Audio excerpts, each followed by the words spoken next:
Heyo. Hey, everybody. This is Current Cinema Podcast. We are back from we do this when we can. So there's no real hiatuses, but that's kind of what we did. There's a hiatus in our hearts, you know? Yeah, it's whatever. So we get together when we can. There's no real pressure at all. But yeah, welcome back, Current Cinema. My name is Jeff, joined by Kyle. Per usual, we have decided to up our movie wardrobe. He's wearing a Blade Runner shirt, and I'm wearing a Pizza Planet Pixar shirt. Yeah. Because this shows up in every movie in the background. Yep. Every Pixar movie, there's in universe. Yeah, exactly. It's the movies. It's the movies of this universe. Is like, everything that happens in the Pixar movies is in the same universe because of Pizza Planet, and there's some other things that they allude to. No, I like that theory. I've dove down that YouTube rabbit hole. Oh, nice. Well, anyway, we're just going to do a regular-ass episode, kinda, I guess. I mean, I guess I should just at least mention at the time of the recording this, we got the Academy Awards that are happening on Sunday. I make, like, a whole thing. I don't even watch live, but I love the whole, like, predicting things. Yeah. I have a lot of fun doing that. Like, I predict the nominations ahead of it, and I got some of them right. Not a lot, like 60% of them I got right. It wasn't a whole lot. And then I predict the winners on like at least 3 or 4 different websites. Eventually, I'll probably just end up having a gambling problem. We'll see. I'm not doing anything for money at this point. Well, we'll keep an eye on it. We'll keep an eye on it. Yeah. I'll keep an eye on myself as well because I'm very aware of that. But because I do refer to like betting websites when I make my picks sometimes too. Gotta know what the bet is, My heart, it's not all heart. It's all math, basically. All the bets do that. But I have to bring that up because I think your cow card I think my favorite movie of last year is going to win Best Picture, and that's really exciting to me. Everything I Everywhere. really hope so. There's so much like unstoppable buzz behind that movie. We're at this point now. If you haven't seen that movie and you watch it now, there's no way it's going to live up to the hype. No, there's absolutely no way. Especially the way it's been like sweeping in an unexpected way. Because everybody saw it and loved it in the spring of last year. Everybody that did see it around that time. And then, of course, if you saw it after the hype, some people were a little too affected by the hype. But around award season, you're thinking more about, okay, what came out in the fall and winter that has a chance at winning awards? Because that's what voters are thinking of, is like the recency bias stuff. So everybody, me included, was like, The Fabelmans is going to win Best Picture or whatever because it's a movie about movies and it's Steven Spielberg. Yeah, it's actually good. Movie. It's an Oscars ass movie right there. But no, man, Everything Everywhere All at Once has been sweeping, not sweeping. They're not winning in every category, but they're winning the biggest categories at every single award show along the way to the Oscars. Yeah. So now it's almost like they're unstoppable. Like they're if they don't win Best Picture, it would be a shock at this point. Yeah, and that's awesome because how many times has it happened that the best movie, my favorite movie of the year at least, has won Best Picture? It's hardly ever, Hardly ever, yeah. It's a rarity, yeah. Right. I think the last time it happened for me in my lifetime was probably No Country for Old Men, and that's that was a long time ago, dude. That was pretty good movie, dude. That was like 15 years ago. And I know that was like the whole debate of like, was that better than There Will Be Blood and stuff like that? They're 2 totally different movies.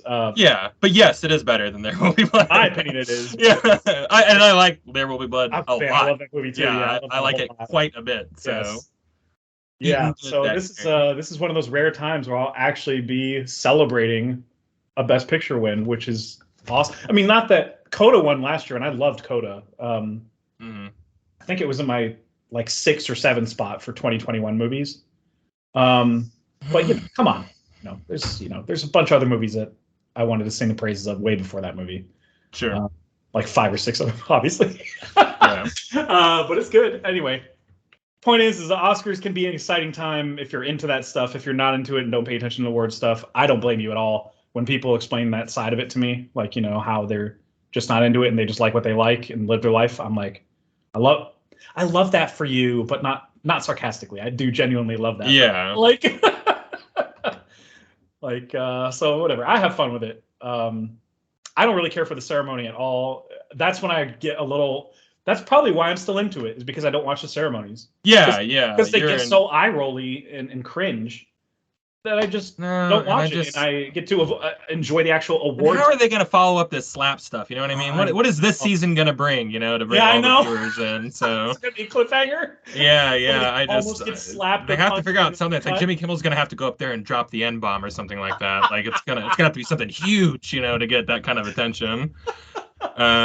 So and I don't regret. Like I don't envy Kimmel's position, but having to go into the Oscars with that on his plate.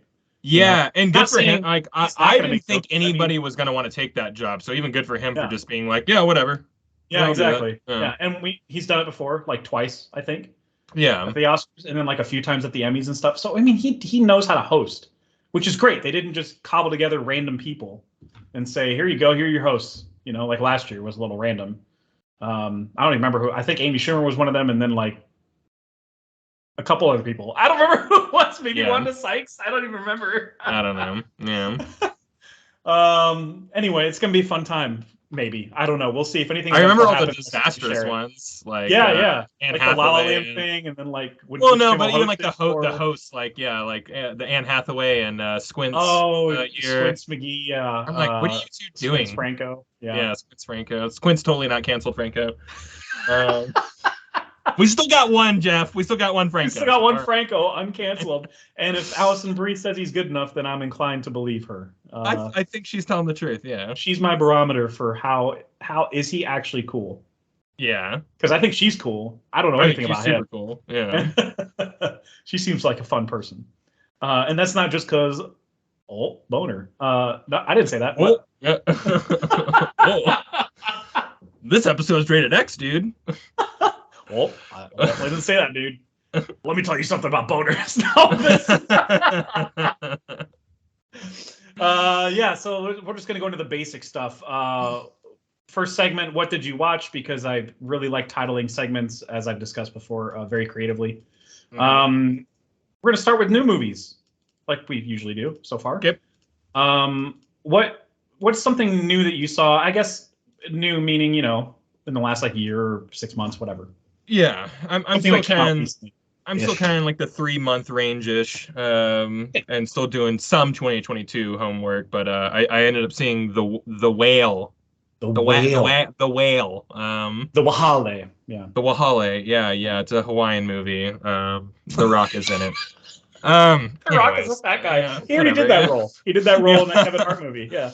Let me just get this out of the way. I love Darren Aronofsky. I like all of his movies, not his Jesus one. I didn't like that one. You mean Noah? Noah. Yeah, whatever. It's the same thing. Same guy. Same guy. Same book. Don't fact check.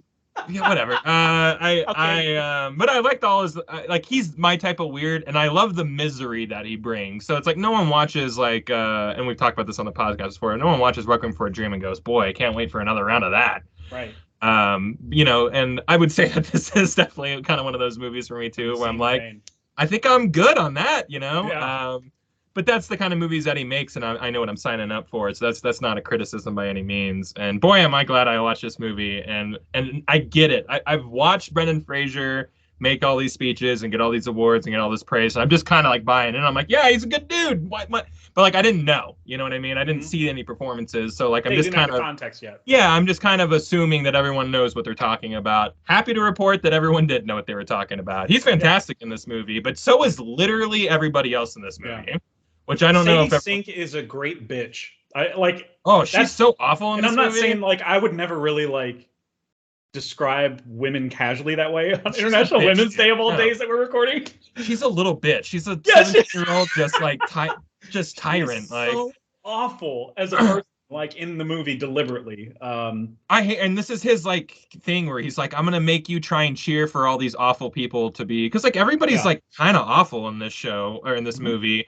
Brendan Fraser, and this is not too spoilery, doesn't want to get any help for his condition, but he knows what he's doing. He knows what he's doing exactly. I won't go into it more than that. His friend, is that the lady from the menu? Is it this caretaker? Yeah. That's the lady from the menu, right? Okay, cool. Yeah. Good year for her last year. Great role for her. Also a horrible enabler. What's wrong with you? Yeah. Cut it out. And the mother, when you finally meet her, she's an alcoholic and just a mess, and the daughter's a piece. I think Chloe, was that Chloe 7? I don't know. I think that's who it was that played the mother of him and Sadie Sink's whatever. Even Sadie like Sink's the character. little like religious boy, I'm just like, dude, like everyone's just really unlikable. This might blow your mind or might not, but that's the kid from Iron Man 3. What? Yeah. Really? That's what he looks like now. That's the kid standing in the suit at the end of Endgame? Yeah, it is. Where everyone's like, who the fuck is that?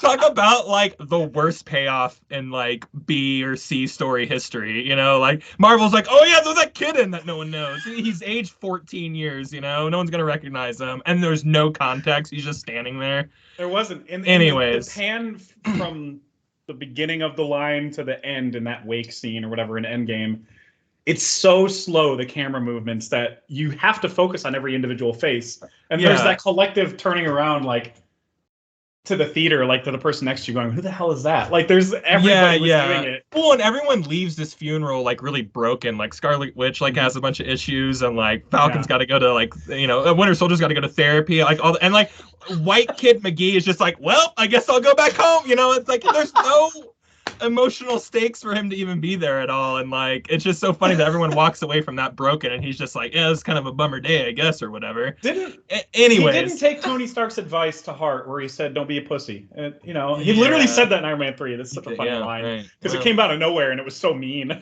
I traded in our DC hate corner for a Marvel hate corner this week. I'm sorry. Good, I'm sorry about that, everybody. But anyway, the whale is excellent, and I think there are a lot similar to Mother, and I land on the side of not really caring all that much for Mother. But there are people that, like, in the critic community or whatever, that were just like kind of not understanding of the material. Of like the whale? Yeah, they were kind of like not understanding what was motivating Brendan Fraser's character to say the things that he was saying. Like, he kept seeing the good in people, even though they were showing him who they were. Yeah. On the surface, they were straight up telling him, "I'm a terrible person," the whole movie, and and I think what the critics that were, and this I guess is a little spoilery, but it's a tough movie to spoil. It's kind of like you have to live the emotion. There's not much to spoil. Yeah, it's emotionally laborious, and that's the experience. You know what I mean? It's not like a big reveal, like, oh my god, can you believe that third act? You know, but I think his state of mind is, people are like missing the point that he is a desperate man at nearing the end of his life, and he's desperate for some semblance of legacy, positive legacy, you know, to the point where he is delusional, and he is telling himself, oh, this person's a great she's such a good person for what she did there. And I'm not going to spoil what he's talking about with his daughter.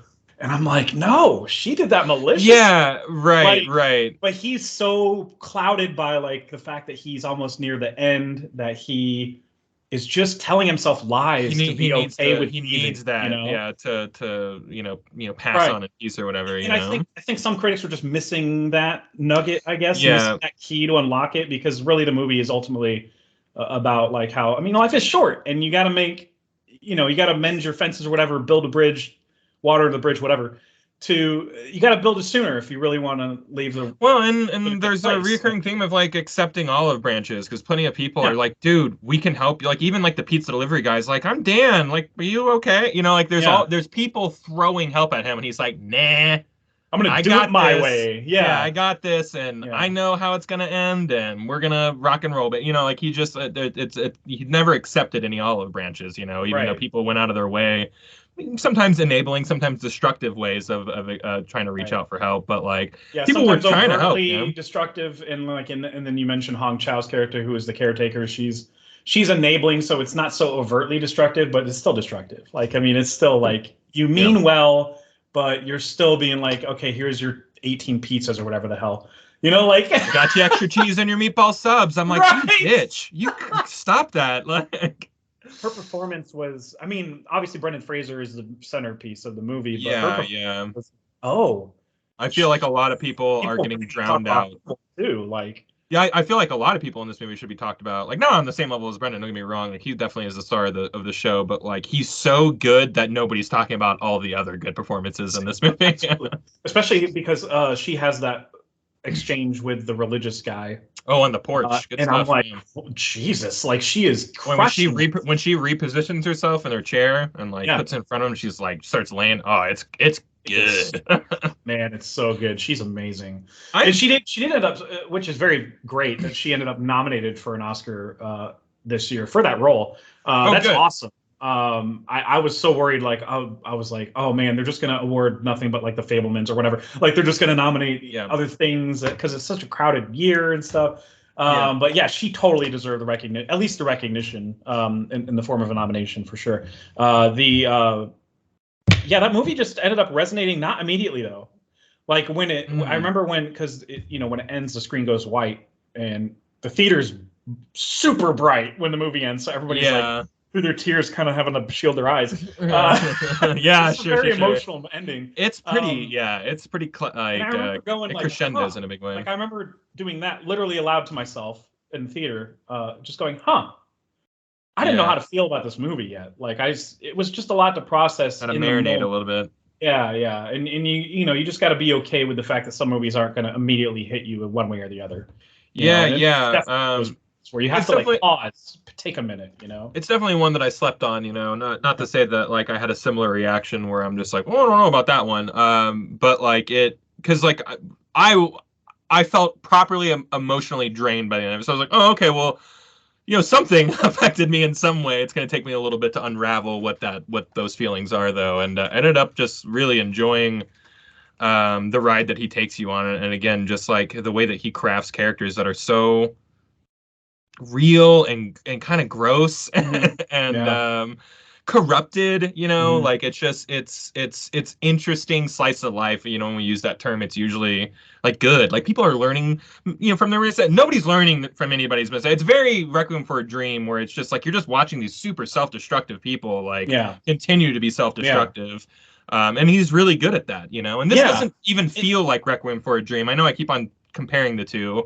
Mood wise, they might be kind of similar or whatever, but this is not him. They're both miserable. This is not him going back to like his wheelhouse and like phoning in another. Like this is a really interesting Darren Aronofsky like entry into his library. That's just another trip down that moody lane. I agree. I ended up really enjoying it quite a bit, and it's not a movie that like is like overly deep where you're going to be like, oh, how philosophical was this and that or whatever. Again, it's just kind of more, you're thinking more about again, like these characters in these situations and how they're reacting to it and how much you wouldn't do that, or you're comparing your morality to theirs, like it's a mirror. His lessons, at least in some of the movies that we've seen from him, the lessons that you're supposed to take away, quote unquote, I use that, whatever, are not present in the characters' journeys on the surface level. Like you don't have characters that are having a eureka moment.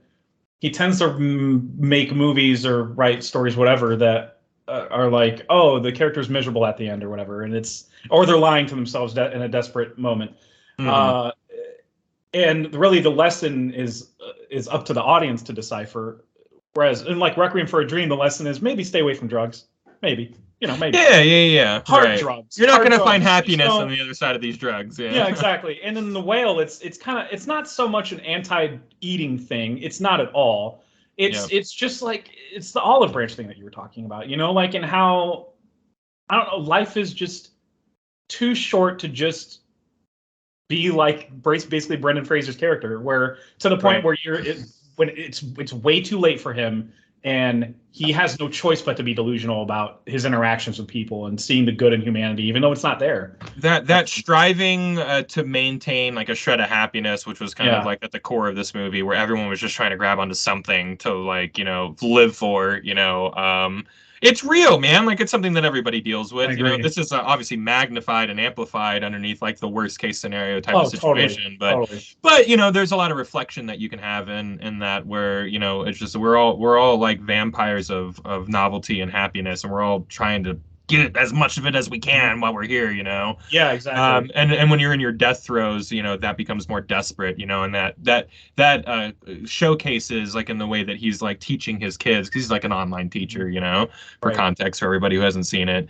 And you know, it's just it's coming out of everything that he's doing, you know what I Yeah. mean? This need to be again, like leave a legacy or leave something he can be proud of or something he can be happy for. Because and also, I don't want to get too much into spoilers about his character journey or whatever, but like this is a man who's suffered loss, who's gone out of his way to shoot a shot for happiness, and it always kind of crumbles in front of him, you know.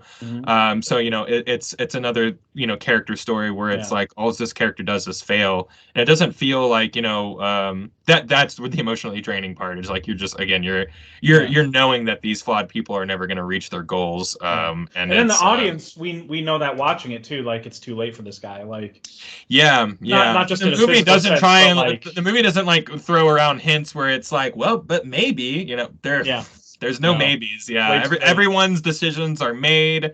You know, destiny has already been you know, spoken for. We're just getting there now, because this is like what, over the course of the weeks or something like it's that. Monday through Friday. I think the movie starts on Monday, and then it ends on Friday. So he's not going to be able to repair this years-long damaged relationship with his daughter in time. He's not going to be able to do any of these things that he realizes he messed up. And I don't know how many times, but they say numerous times the amount of time that has passed since he experienced his own loss. Yeah. And how long he's been treating himself like this and ignoring his family, his blood. Yeah. So like, basically it's just, the moral is pretty simple of the story. It's just, you know, life is short. You know, don't do shit like that. That's all I was trying to say. Right. Yeah. It actually is a really simple message. Like, do the right thing.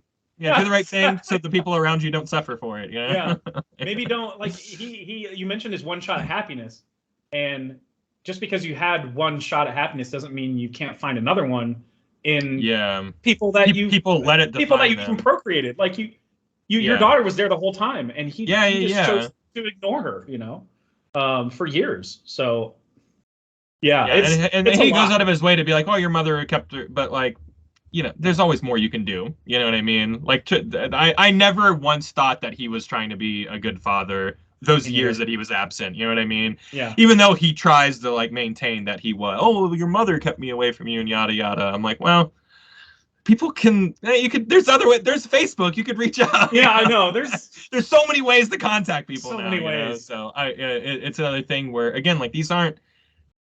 It's interesting because you think this would be a movie. Well, Brendan Fraser's winning awards, so you must be cheering for this character, you know, in his journey. And like, that's not what this movie's about.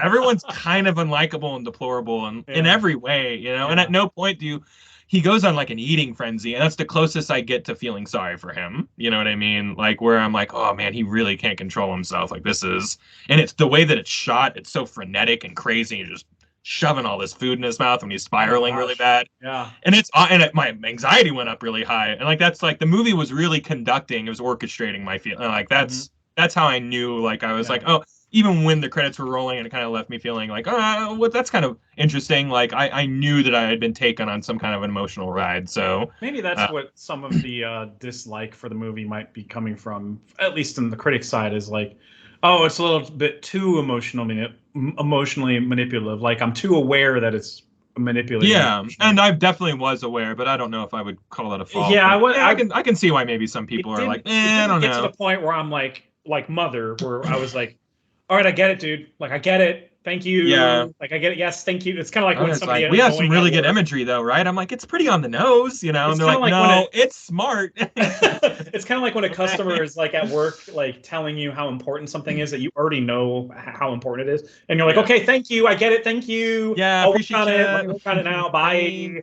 Bye. Like, that's how I felt about Mother, so I could see some people feeling that way about this movie. Yeah. I really liked it, and I didn't know it was based on a play until the credits.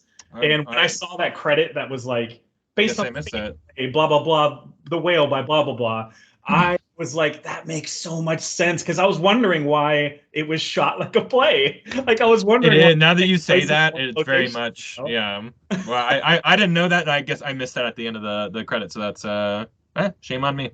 Well, it makes sense for you to miss it, because I was in the theater still wiping tears away, and I was like, sitting there waiting for my eyes to calm the hell down. Yeah, So, yeah. I sat there of for a course, I was second and sitting then there got watching up and turned off the not computer that runs it illegally. yeah, that totally runs as quick legally. as I could. Well, that's good.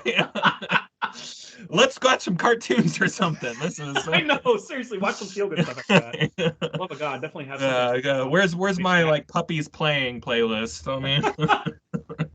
So the new movie that I saw that I can talk about a little more, I already talked about it on the Current Gen podcast, is Creed. I'll just talk about Creed 3. Why not? Yeah, I was hoping to get to Creed 2 this week. I didn't quite get to, but I'm gonna watch it this week. And I am really excited to watch this movie, so I'm excited to hear about sweet. it. Yeah, especially because, it's yet another Jonathan Majors movie, and we all, at this point, are pretty much sold on anything he's in. Like, if Pedro Pascal is the internet's daddy, Jonathan Majors is the internet's boyfriend. Yeah, that's Himbo. Yep, yeah. He's the himbo. Yeah, for sure. 1,000%. And he seems like and that's a fact. I'm just saying that as a fact. A good dude. Like, I saw an interview with him. I don't remember which movie he was doing press for. It could have been... Dude has been on a press junket since March. Since February, because of Ant-Man. I was going to say, since that HBO show wrapped, he's been on a press junket. Yeah. I feel like he's been in 1,000 movies. Somebody asked him what his favorite movie was, and he said one of them was Homeward Bound. And I'm like, oh, this is my dude right here, because I love that movie. I grew up with that. Yeah, the first one, of course, not the San Francisco one. Or maybe no, he didn't say San Francisco. But like somebody at an interview brought up an alternate theory to the movie that Shadow actually died at the end and stuff like that. And he was just he wears his emotion on his face. He was like literally about to cry right then and there in the interview. That's cute. Like, this is just a genuine dude. This is just a guy who happened to get hit it big in acting. Like, he's just a dude, Yeah. And he reminds me of Adam Driver in a lot of ways, in terms of how private he is. Like, we don't know anything about this guy. He just shows up and does his work and blows us away. And Adam Driver does the same exact thing, especially with his dudes he adds. He's just really good. I'm really happy that they pegged him for that one. I'm just glad Will Sasso acknowledged that. His impression is not good. It's bad. That one's a bad one. Yeah. It's so funny that it's bad.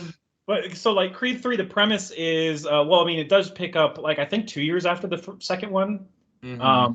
And I'm not really going to give spoilers on where Creed is at as a boxer and stuff, because you haven't seen Creed 2 yet. Okay. But let's just say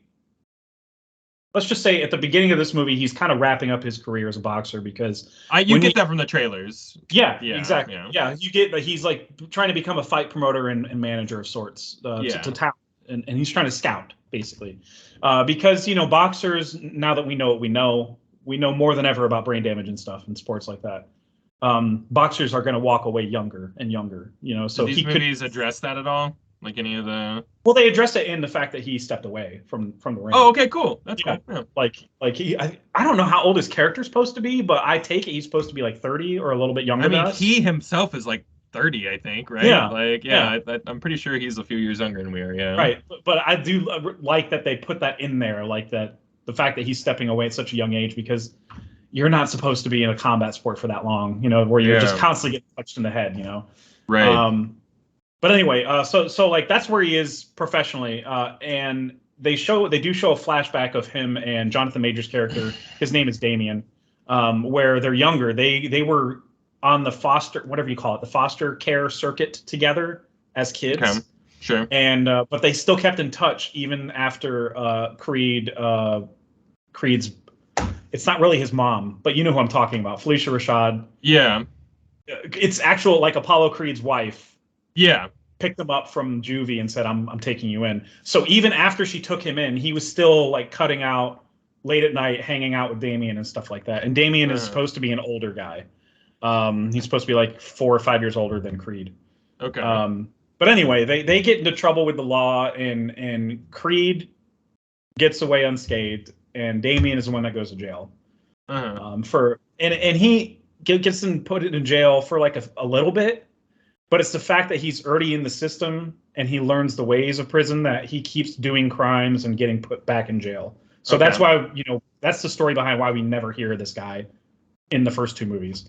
is because he's just constantly in and out of jail. But now that he's out, he's like trying to, reach out to Creed and be like, Creed's like famous at this point. Creed is super famous at this point. He's left his mark. He's left his legacy in boxing. But Damien's a character that's like his age is like way too old for boxing at this point now. Like in the current era of boxing, that age is not when you go into boxing. So he is expressing like urgently, like, I need to get in the ring. Can you please get me in the ring and maybe get me a title shot at some point? And Creed's like, I don't know if you know this. That's not how it works. And Damien was like, that's literally your career. Like, that's how you got started. Somebody gave you a shot. Like, it's the same exact thing as Rocky. Like, are you serious? You telling me you can't do this? Yeah.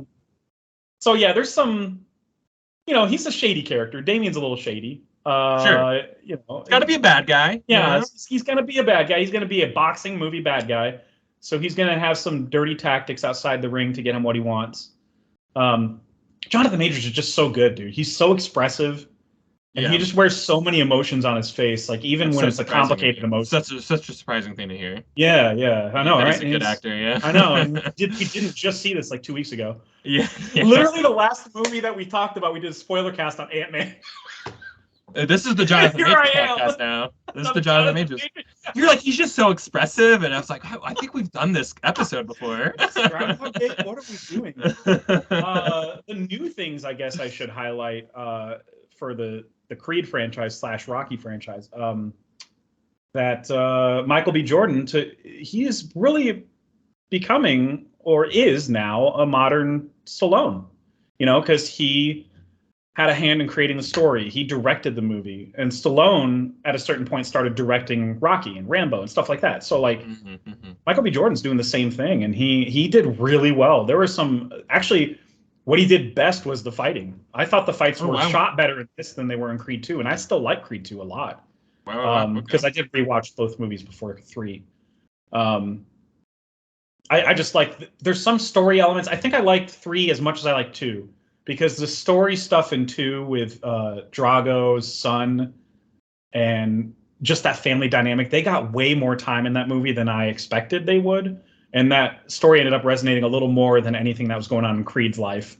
And Rocky's story, too, I really liked his as well. Rocky's not in this movie, by the way, in the third one. And I'm out. I'm out then. I'm out. To be honest, I don't really miss him. I didn't really miss him. I didn't even think about it. I'm out. But if you see the end of Creed 2, you'll be like, oh, okay, I get it. Like you'll totally understand like why, like there was just no room in the story. And they could have made room, but they would have to have forced a Rocky story into this Creed plot, So, I could have. So there's a like third act where he's like, "Kid, you gotta pick up your bootstraps," and gives him one last good talk before he, goes. There was none of that here. Yeah, all right. That's good. That's tropey, So that's good. At least he had to learn how to do it on his own. He had to, for once, he had to like finally like Yeah. And that's really what the movie is about, thematically speaking, is like about him coming to grips with his own emotions instead of just being so eager to fight all the time. Yeah. And I did love that. Like, that's the thing about the Creed movies that they really nail is like themes. Like, I feel like the second one highlighted family, to quote Vin Diesel, really well. It highlighted the whole family struggle and like how time is like, I don't know, man. Obviously, time being a finite thing is something that always speaks to me. I have a weird existential problem like every 2 weeks or so with like just in general about life. Relatable. I'm kind of in the middle of it right now as I'm talking. Oh God, it's happening. It's happening. Anyway, Creed 3. The moral is like not moral, but like there's definitely two themes kind of happening here where like there is one about especially because in the second movie something happens with Creed and his girlfriend. In the third movie that's expanded upon, and the theme there is knowing when to fight and when to talk. And I know that's something that we've explored in boxing movies before, but because it's a Creed movie, it just hits different. Like, I don't know, I just feel like they do it better. They didn't really balance that as much.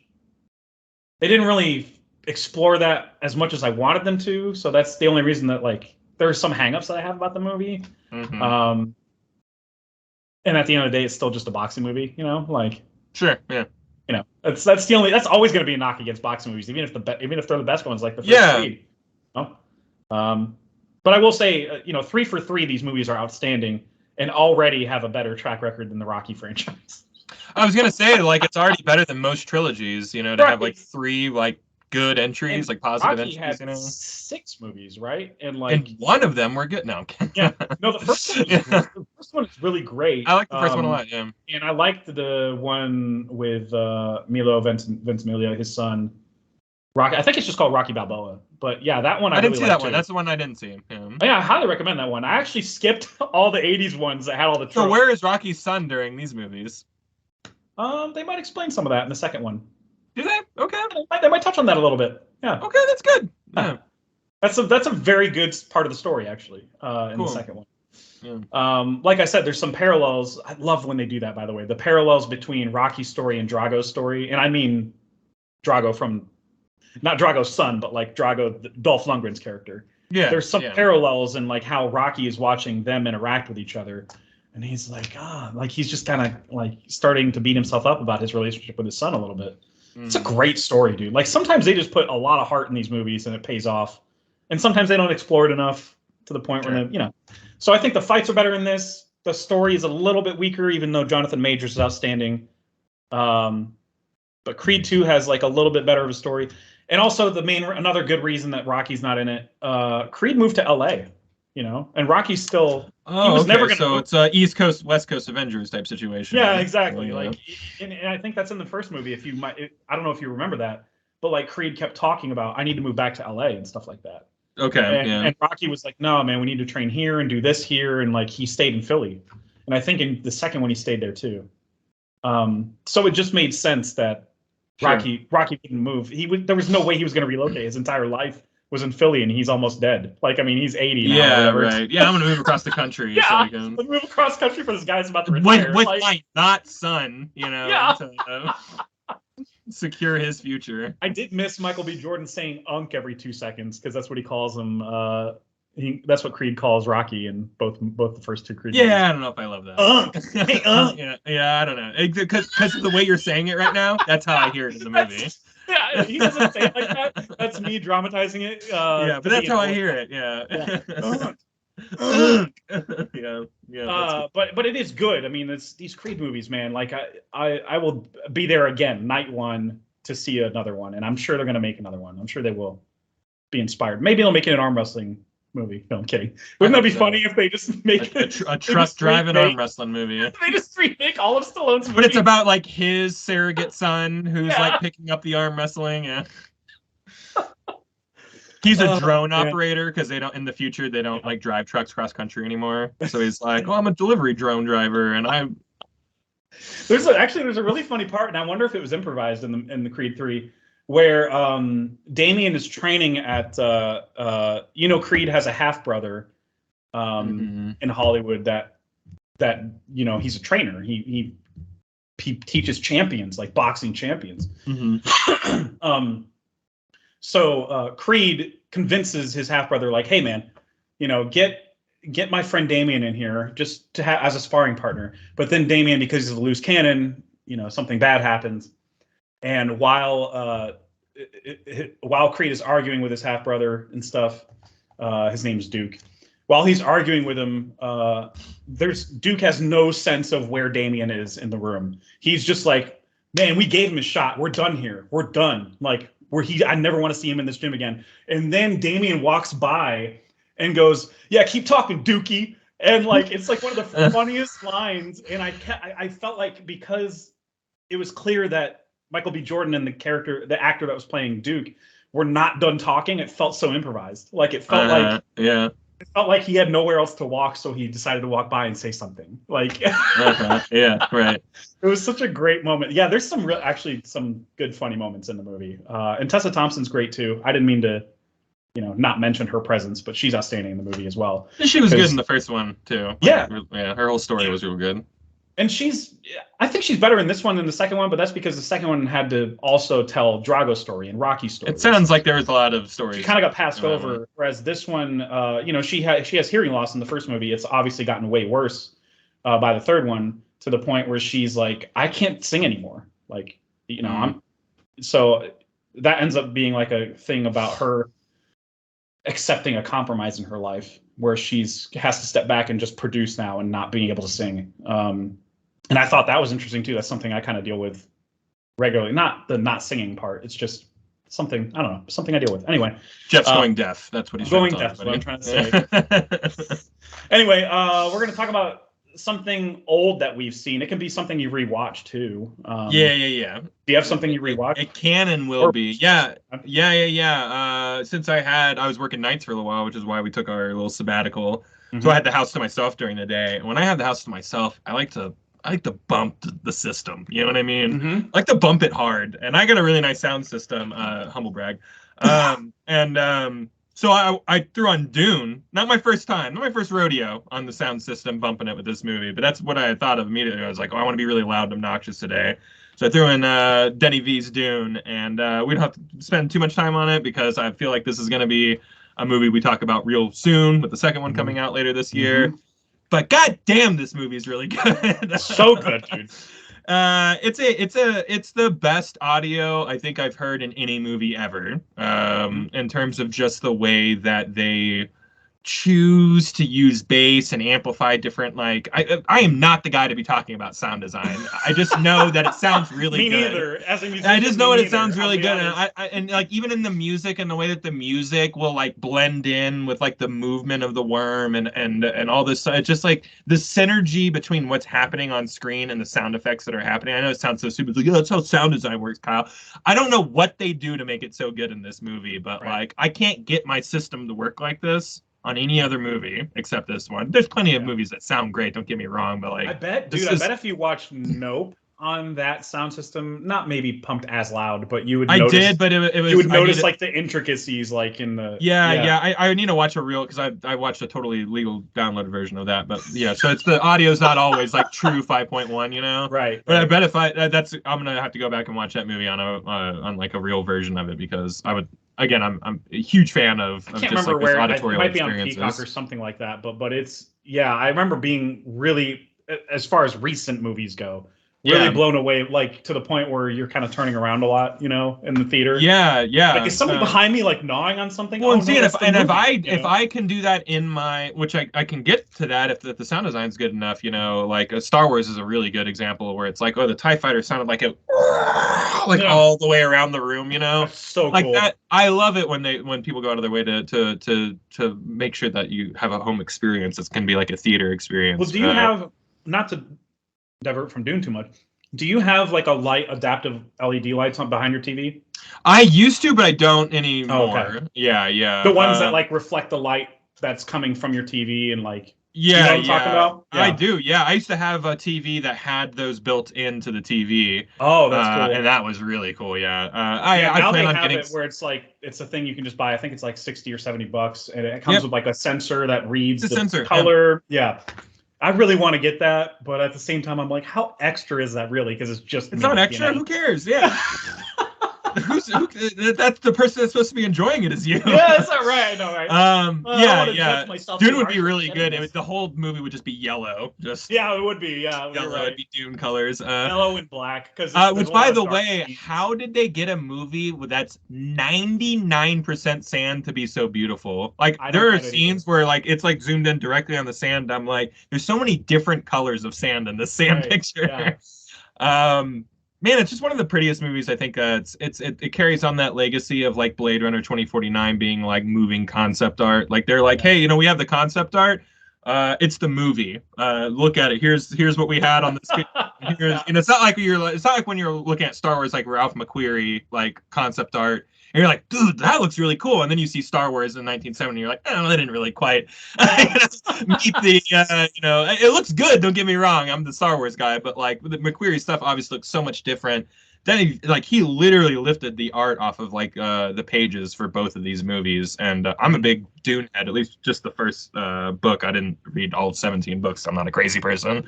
But I'm familiar with the first story, I've only read the first book, and I know very intimate details about the next, I think, 2 books that are in that series all the way through, like God Emperor or whatever. This is like one of the best adaptations I think that you could do off of like what I would consider a pretty hard to film book. You know what I mean? And just the way that they brought it to life and how much they pack in and how it doesn't feel like a 3-hour movie. Just a great movie, man. Yeah. It's a great movie. And I feel like it's one that people watch and people enjoy, but because like we were kind of still in like the death throes of like COVID and stuff like that, I don't know if it got like the noise that it deserved, you know? So I'm really hoping the second one like slaps the world like in a big way. Which I think it will. I'm sure that it will. I mean, Dune got so much praise 2 years ago. For some reason, it just didn't. It felt like it could have been more. You know what I mean? Like it just. I feel like Dune. I don't know, man. I agree with you. I was there. I heard the praise. Yeah, but yeah. Like I mean at award shows too. Like it got sure. You know, but it just didn't win anything. That's the only. Yeah. I feel like it's gonna. It didn't hit cultural zeitgeist. You know how like we're all talking about Last of Us right now. We're all talking about this, and everyone's gonna be wearing LE t-shirts next week and stuff like that. You know, like there wasn't a lot of like infiltration of Dune like into the entertainment zeitgeist. Yeah, you're right. And I think people just wrote it off as like, I mean, even now you see half the discourse online as this boring sand movie. Yeah. And we were moving really quick because like so many movies were like, we just got to get these movies out. Like we're Hollywood's failing, and I think like so much like came out all at once, and people were just like so oversaturated with sitting home and digesting stuff that like it was just one of those victims of people were really loud about it when it first came out, but like it didn't take but a few months and everyone wasn't talking about it anymore, you know. And I think that like I think Dune 2 is gonna like really infiltrate in a big way. I mean, look at who they cast in it. Florence Pugh and Austin Butler are like the talk of all the internet all the time. Yeah. Right. 2 just as handsome as the day-long people. You know, like they're just. God damn it! You know what a like you know how that meme where it's like my sexual orientation is the cast of The Mummy. Dune 2 is now that meme where it's like my sexual orientation is the cast of Dune 2 because like what a sexy cast of people, you know. Like I was already here for Lady Jessica, but damn. Same. And Zendaya, but like damn, dude, you gotta add Florence to the mix and add Florence and Mr. Jawline, Mr. Austin Butler. God, what a kissable dude that guy is. I do wonder, because the whole criticism or whatever joking stuff, memes that he's been having directed at him this award circuit is how he hasn't turned off his Elvis voice yet. Yeah, I do wonder if in Dune 2, because it was right after Elvis, I wonder if he's on set going, hey, yeah, it's really. I really hope that there's some Elvis like in this. I really do too. Yeah, because I know piss off so many people, but I don't care. He's the Sting. Is it Sting or David Bowie? Sting. No, it's Sting. Yeah, he's a Sting character. Yeah. Yeah. So I do wonder if he'd be. Well, it's mighty nice to be here in the sand among. I tell you what. Hey, this is like a little hit. That's what it was. When he's got his knife out, Yeah. I'm telling that if that movie cold opens with his character like in the arena, like then that's how you meet his character. Like, that'd be cool. Like he really has an explosive entrance, in the book where he's like, oh, he just murdered like 7 people. This is a real force to be reckoned with here. I mean, they're gonna have to open it with that because him and Florence Pugh, or they're gonna be like from what I heard, they're gonna be in the whole movie. And my lingo is a little. I think it's the Harkonnens, the bad guy family, the ones that are all like black. The one Batista and Stellan Skarsgård. Yeah, they all look evil. That guy, that family. I think they're the Harkonnens. They like they're going to be a big part of this movie. Whereas like their presence was felt in the first movie, but like we're really going to get into the inner workings of that family and everything like that. Like Batista had like 3 lines in that movie. He's going to have a lot of work to do in this next movie. So definitely. I love Dune. I watched it 3 times for sure that year that it came out. It's so beautiful. That movie is just such a good looking movie. It kills me, man. Hans Zimmer crushed that score. I think he did win an Oscar for that one. But just some of like the tribal drums and stuff like that. And when he chose to have them come in and like because it is very simplistic, like a lot of it, because there's not a lot. It's not like he's like, all right, and I have a 170-piece orchestra who's about to come on. It usually is just kind of drums or kind of just like an ambient kind of thing that's going on. Man, he rocks it every time. What a rock and roll movie. And this was like a dream project for him, and so I'm stoked to hear what he ends up doing in part 2, where I expect there to be more action. How ballsy too for Denny V. He's like, I'm gonna make a part 1, and we'll see where it goes from there. I'm like, I know, especially among the current leadership of HBO. That's like stingy about what they spend money on. And for such a good movie, it is a very unfulfilling ending. Like whenever that movie ends, you're like, God damn it! Zendaya literally says that cringy sequel bait line. It's just now your journey's just beginning or whatever. I still loved it, but and you couldn't end it any other way, and that story's too long. There's no like proper cutoff or anything like that. I guess you could argue that like, if you got through all the Fremen War, there's no way. Now it's a 6-hour movie. Like, it's just, there's no way to, there's no proper ending to this. I got to jump into something old that I watched, and it's kind of like more like a franchise of movies. I beat my first playthrough, at least, of Hogwarts Legacy, and I loved the hell out of it. And it just made me want to rewatch the Harry Potter movies. So I'm actually almost done with them. I'm on the last 2 movies, which is the last book, but in 2 parts. And I just got to give a shout out to the guy that directed 5, 6, 7, the 5th movies 5 through 8, because that person created, I can't remember the name, David Yates, I think. He ended up doing the Fantastic Beasts movies as well, which, the scripts are the issues there. Let's be real. But at least tonally, like in 5 through 8, you had to like really change the tone, make them more feel like prestige dramas with magic in them. And he freaking did it, dude. Like I'm just watching 5 and 6 again, just being blown away by how mature the movies feel. Even though there's still those magical moments of them going to like the Ministry and like and them going to these like various locations that Voldemort used to hang out at in the 6th one. Which one's the one where they camp for half the movie? That's part 1 of the 7th. Yeah, that's the 7th movie. I remember that one. That's Deathly Hallows Part 1. And I actually love that movie, and I can't put my finger on like what it is. Maybe it's just the fact that it's the 3 of them just hanging out for most of it. Sure. Like, it's like, it's kind of cool. Like, they're usually like, and yes, they are bickering in it, but like they're usually bickering because of other people, other students in their vicinity. Whereas this time it's just them having to deal with each other. It's just I don't know, it's just a different vibe, and I really liked it. So I'll defend that movie, even though a lot of people won't. I always thought people liked the last 2 movies. Maybe I'm having a bad memory on that. It might be just me having defended part 1 so much. Maybe, and I know that there was some controversy of splitting it. I know there was some controversy in splitting it in 2 to begin with, because I think that maybe it didn't start the trend, but it was at the beginning of that trend where we're like, I think Hunger Games, Harry Potter said we're doing this, and then Hunger Games was like, you know what, we'll do that too. And then Twilight's like, same here. And it's like, okay, everyone chill out. Like, and then I think Divergent was going to do that too, but then they got canceled before they could even bother with the final thing. And then The Hobbit was like, hold my beer. Hold my beer. We're going to split it into 3 movies. They kind of, that's the thing though with part 1 and part 2 of Deathly Hallows, the last book. I feel like those details that they put in there needed to be in there. So like, I don't know. The story wouldn't have worked as one movie unless you were content being in the theater for 3.5 hours or whatever. I guess the argument for a lot of people was, well, if this was 2 movies, why not make 2 movies for a few of the other books that were a little longer? Like Goblet of Fire is probably my least favorite movie now that I'm watching them back, because they cut so many. Like, it starts immediately at the Quidditch World Cup or whatever, where he's hanging out in a tent with Ron and his family, and I'm like, you just cut the whole, like, he's with his shitty aunt and uncle for the first few chapters. We don't do that anymore. No, we don't really do that here. And they had to be convinced to let him go to the Quidditch World Cup. Like, I mean, there was like this whole thing, and they just cut it completely.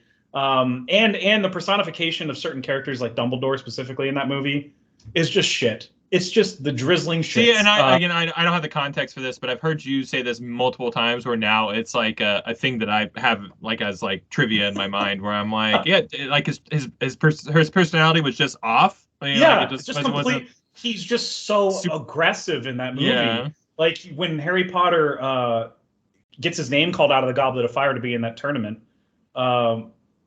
Which, by the way, watching that movie like in any altered state of mind, you're going to realize how ridiculous the premise is. Yeah. But he gets like so aggressive. He's like, Harry, what was your name doing in there? Whereas in the book, he just like shaking him. He calmly like just quiets the room by just being present. You know, he had a presence to him that demanded respect and silence. Yeah. Whereas in the movie, he's saying silence all the time, and he's using a wand to amplify his voice. And I'm like, that's not Dumbledore doesn't yell. What are we doing? Like, so it was. But then by the time the fifth movie came out, he scaled back, which matches the book's energy because Dumbledore in that book was purposely avoiding Harry Potter, and they explained it in the movie. Left them unread. And then the sixth, he literally did. He was just scene. He literally at a certain point, like, is just running away from Harry as Harry's like, sir, hello. Sir. Yeah. He's just running away through the crowd. And then the sixth one is when he's like buddy with Harry Potter because Dumbledore is recognizing, oh, my time is coming to an end, and I need to teach Harry everything he knows, everything I know, basically. So that one felt way more like, oh, this is book Dumbledore. But like the fourth one, especially like the premise, I have to kind of like, it just depends on the mood that you're in. I have to kind of like either laugh at it or really love it. Because the Triwizard Tournament's really fun. It's a magical, fun thing that the students are forced to do. Not forced. Well, I guess they are kind of forced to do it. It seems like their names are called and you have to participate. You can't just say no. But like some of the challenges they're doing, like fighting dragons and stuff, I'm like, these kids are going to get killed. What kind of school? But now after playing the game, though, now it kind of seems like child's play. It seems like normal thing to do. Yeah. Like, you just find some dragons. I was like, I killed like 6 of those in the game, so I feel that. That's true. That's actually that's fair. So in the context of that, I guess it makes sense. But yeah. No, but me watching, because I actually seen Goblet of Fire. That's I forget which. I think the one that everyone thinks is the best is the one I haven't seen, which is so fucking ironic for me. Everyone likes Prisoner. Everyone likes Prisoner of Azkaban, right? Yeah, that's the one I haven't seen. So it's so funny because I remember the next movie. I'm like, who the hell is this? Where did Gary Oldman come from? And they're like, dude, the whole last movie was about him. I'm like, I didn't see that one, I guess. You know? Yeah, the third one is that's the one Alfonso Cuarón did, and that's why it's good because he's a little bit of Children of Men. Everybody, little Children of Men guy, Roma guy. You ever seen Roma? You ever Gravity, seen which is overrated a little bit, but everybody loves it. Gravity's extremely overrated, but yeah. But there remember when George Clooney was like, you have to let me go, like we're tethered together and you only survive, you let me go. There's no like centrifugal force in space. She could have just tugged him and that would have been it. The whole movie would have been over. I didn't even realize. I didn't even think about that. It's like, and like, that's not even me being smart. That's me just having a basic understanding of how vacuums and like lack of gravity works. It's. I really don't like that movie. I mean, I like the spectacle of that movie quite a bit. Yeah, I like it. It's much like the Avatar movies for me, where it's like spectacle-wise, I'm like, holy crap, look at this. But then as soon as I think about it a little bit, I'm like, she'd be like so dead. Like when she like by the end of that movie, she'd be completely liquefied in that. Like, it's so stupid. Whatever, it's fine. It's really pretty. That movie's very pretty. It is. Yeah, like 14-minute uncut shot too. So like, good. Yeah. That's Alfonso. He just knows how to do that crap. Anyway, that's our Alfonso corner. There was a lot of stuff cut from the book of the third one that left me, and I hadn't read the books by the time I saw the movie the first time I saw it. Yeah. So I went back and read the book like a year or so after I saw the third movie, Prisoner of Azkaban, the one you haven't seen, and the book filled in so many gaps. I was like, oh, that's kind of cool. Like it was. Yeah. But then watching it with adult eyes, I'm able to assess the movie as its own thing, and I'm able to, figure out the plot details. It's just as a teenager when I watched it, I was like, I don't understand any of this. Like, what is going on? Yeah. And there's some time travel in it too that's kind of nutty, and also very fun. Alfonso, he shoots the hell out of some of that stuff, dude. Like that's when the Dementors pop up for the first time. Dementors. The Dementors. I know that joke from The Office. Yeah. Office, yeah. Prison Mike. That's my knowledge of the Dementors. The Dementors were all over the place. Like from Harry Potter?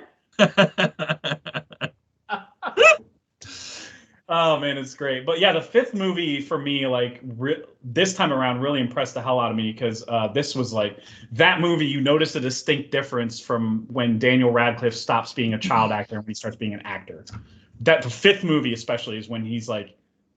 Apparently, he had a lot of off-camera time with Gary Oldman to learn more acting tricks and stuff. Yeah. So there's some stronger emotional moments in the movie where he freaking just delivers. I'm like, this is Daniel Radcliffe that we know now. Like that's him in that movie. I heard he was Hasselhoff out all the time. Like he was drunk on set like a lot. Oh, really? Was he? Yeah. Not problematic, but like he recants that he's like, yeah, there was those last few movies. I was like pretty out. I was an alcoholic. I bet during the last two movies. Well, like, and it was like until like he couldn't go anywhere. Everyone, hey, fucking Harry Potter. You know, like his whole entire life was ruined. You know, because he was one of the most popular movie stars on the planet because he's part of that franchise. And I always think about that. I was just like, can I see him being drunk in this scene? Like, where is now he's hella professional, man. That guy's totally like airtight, man. Like he's the guy's a good actor. He carries that actual acting performance. He carries it from the fifth one to the sixth one, which I just watched again. He kills that freaking movie too. Like, and of course Snape is amazing. Like Alan Rickman, just R.I.P. man. It's just anytime seeing him on screen, it's just such a joy. Yeah. Even I like hearing all the behind the. I like to hear all the behind the scenes stuff about him because again, like I know a lot of those stories. Like, oh, on the set of Harry Potter, he was so like fatherly and not fatherly, but like a mentor to a lot of the kids and stuff like that. They had to ask. They had to work up the courage to ask because he was. You walk up to Alec, right? Like you probably spent your entire childhood watching him be bad guys in movies. You know what I mean? So it's like, he's got a presence about him. That's the stories that I've heard was like. I think it was the final day on set, and it might have been the kid who plays Neville Longbottom. I can't remember which kid actor went up to Alan Rickman and was like, you're kind of like an acting hero of mine, blah, blah, blah. Give me some advice. And he sat them down and did. Like, he just, he was a cool guy, but it was just the fact that you kind of had to approach him. He's not going to go up to you and be like, hello, you need to do this. Like, right. That, and seeing Robbie Coltrane too as Hagrid, all these freaking actors are dead now, dude. He's crazy. Dead, yeah. Everyone's dead in Harry Potter. He's dead in Harry Potter now. Yep, that's how it is. Even Dumbledore couldn't even make it to the end. He had to die right halfway through the movie, halfway through the series. And actually, yeah, he died after the second one. Yeah, and that's when they replaced him with the guy who was a little more aggro in Goblet of Fire. You need to rein that in. Except I think is it Goblet of Fire that gives you the Dumbledore meme where he's just. Like annoyed. Like, have you seen that meme where he's just I don't know if it's from that. Like, I wonder if it's from Goblet of Fire because that shot is amazing. Yeah. Oh no, I think it might have been when Umbridge was interrupting. Okay, so that character, she's introduced in Order of the Phoenix, and she's the one that has like a high pitched voice, and she's always like and interrupting, and sure, she's just a total. She's a bitch. Bitch. What are you gonna do with a bitch? She's terrible. But like the actor playing her is like so perfect for the role. Oh man, that's the thing I love about Harry Potter too. Is I also heard her interview too, where it's like, I was hired to do this role, and they were talking about what the role needed, and it's like, well, she's described as like this ugly, shrewd, bitchy, blah blah blah, and then she's like, I was so happy they thought of me for it, and like she has such like a fake bummed out face, and I was like, I like that. That's a good. Well, I mean, she ended up laying on her feet anyway. She played the queen in the latest season of The Crown, so never heard of it. Is that a show? What is that? I don't know. It's like the most popular show. Are Harry and Meghan on it? Because I don't want to watch it if they're not on it. It better be them too, because they need to be seen. Yeah. I feel like. Anyways, this is not.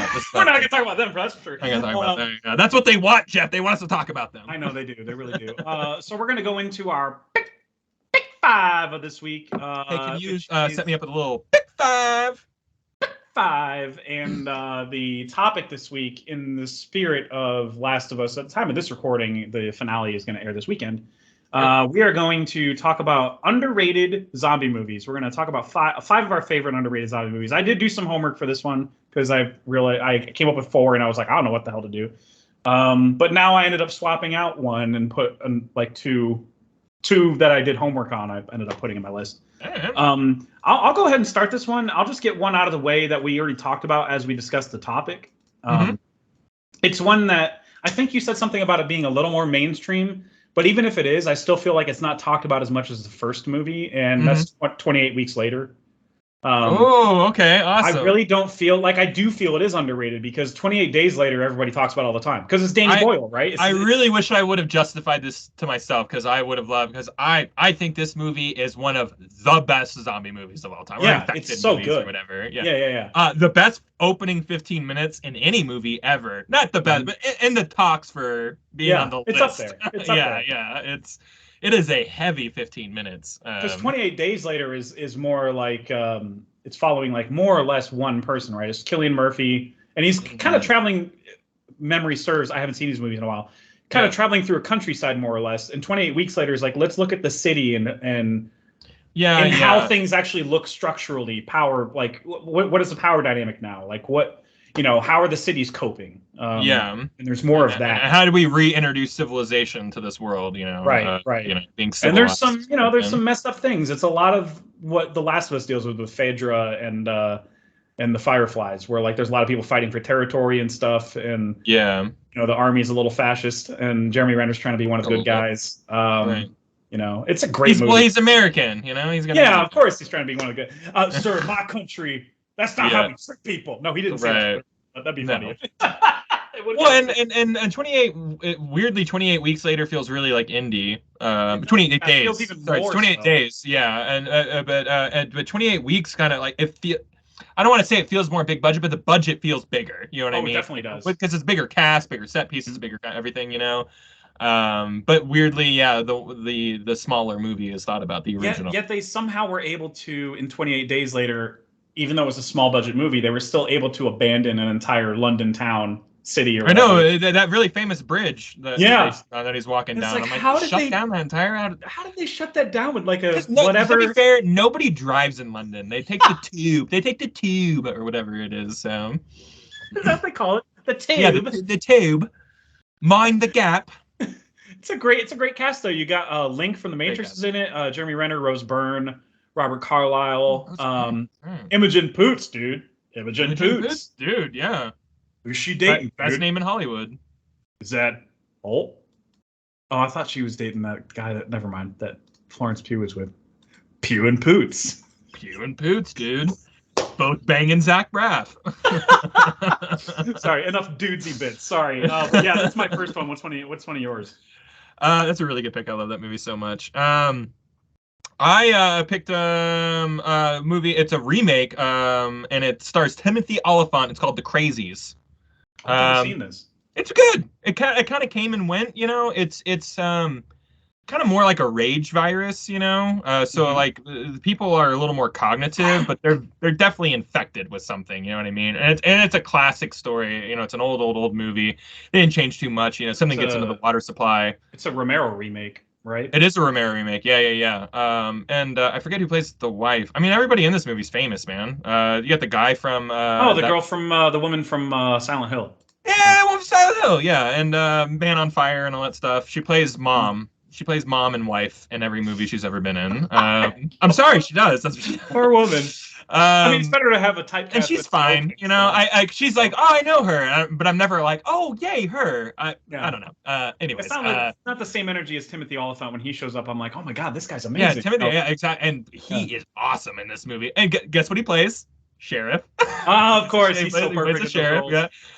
But his deputy or his partner is like the second build guy from the Beatles movie Across the Universe. I recognize him. Yeah. He's Max. It's a good movie, man. Yeah, this is maybe when I should have said that this would have been fun homework. But yeah, I really enjoy it. It's a pretty classic movie. I like movies that kind of deal, especially infected movies, where it's like, hey, here's how like quarantine, kind of like 28 Weeks Later, where it's like, hey, here's how quarantines are. You know what I mean? So if you made it to a safe zone, what's that like? And then what's it like when that goes wrong? Yeah.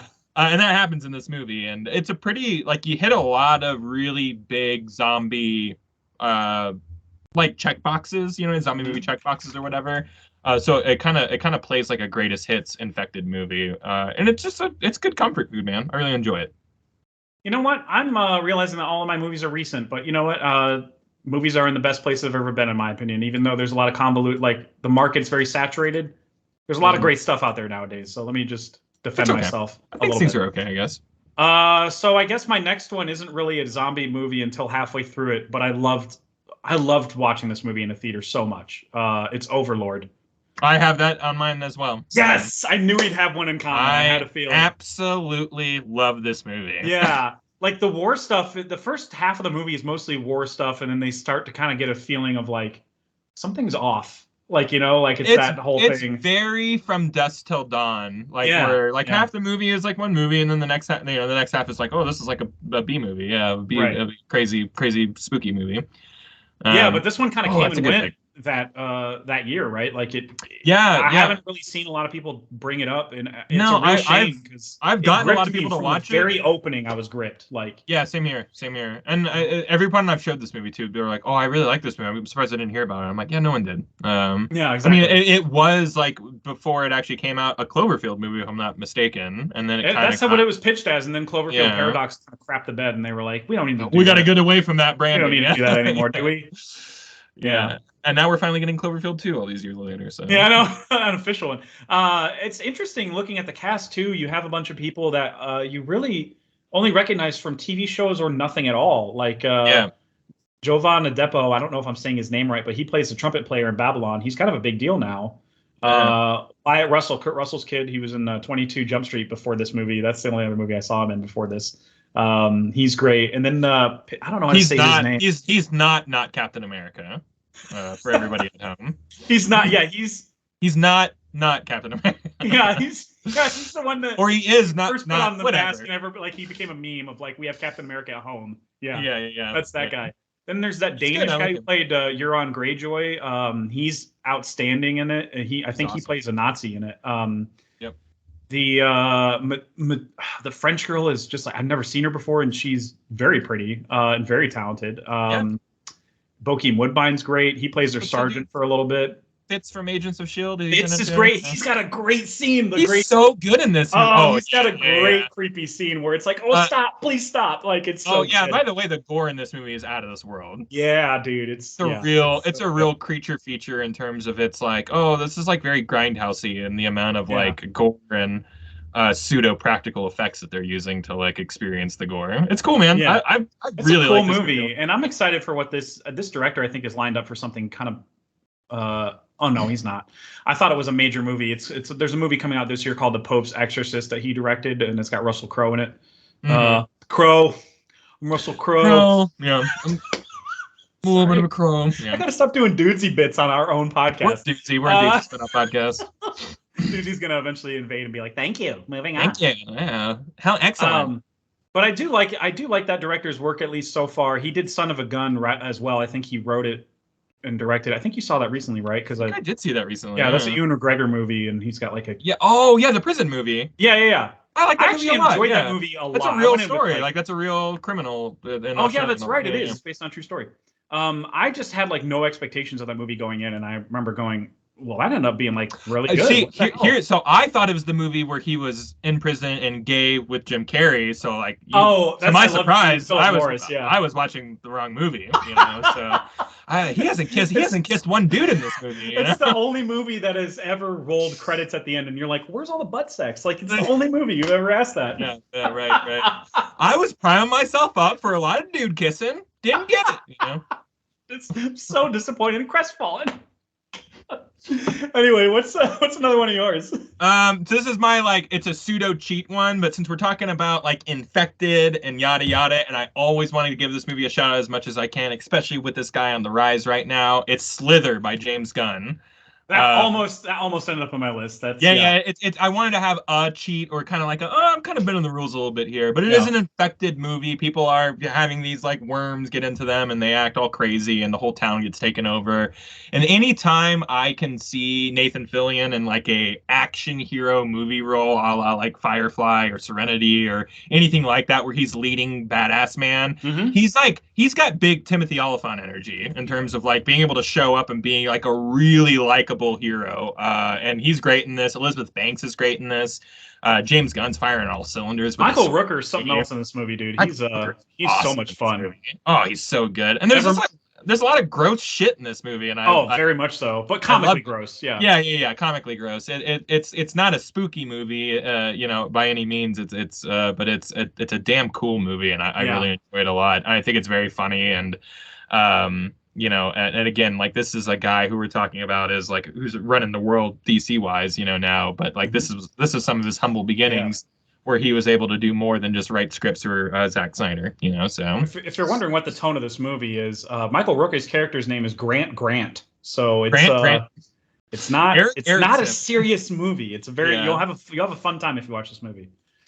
And he ends up reusing a lot of these people in Guardians. I know Greg Henry played. He carved out like his Peter Quill's dad. Michael Rooker, obviously, and then Nathan Fillion has done some guest spots in the Guardians movies. Nathan Fillion is like James Gunn's Joseph Gordon-Levitt to Rian Johnson. Absolutely, yeah, because he shows up in Suicide Squad as like the guy who can like detach his arms or whatever, which is the funniest bit in that whole movie to me, where he's like hitting the, and they're like, "Ow, stop!" Like they're just annoyed. It's so hilarious to me. And then when they're shooting his arms, and he's like a mile away, like down the beach, like screaming on the ground, like kicking his feet because his arms are being shot. It's so funny. Anyways, really like Slither. Glad you've really seen it. I saw it on your recommendation years ago. It was so good. The next one is one I watched for homework. This is a really tough one to explain, but it's called Pontypool. Have you seen it? No. This is a Canadian horror movie, so there's some good stuff that comes out of Canada. So it's just not going to be something that everybody in America has heard of.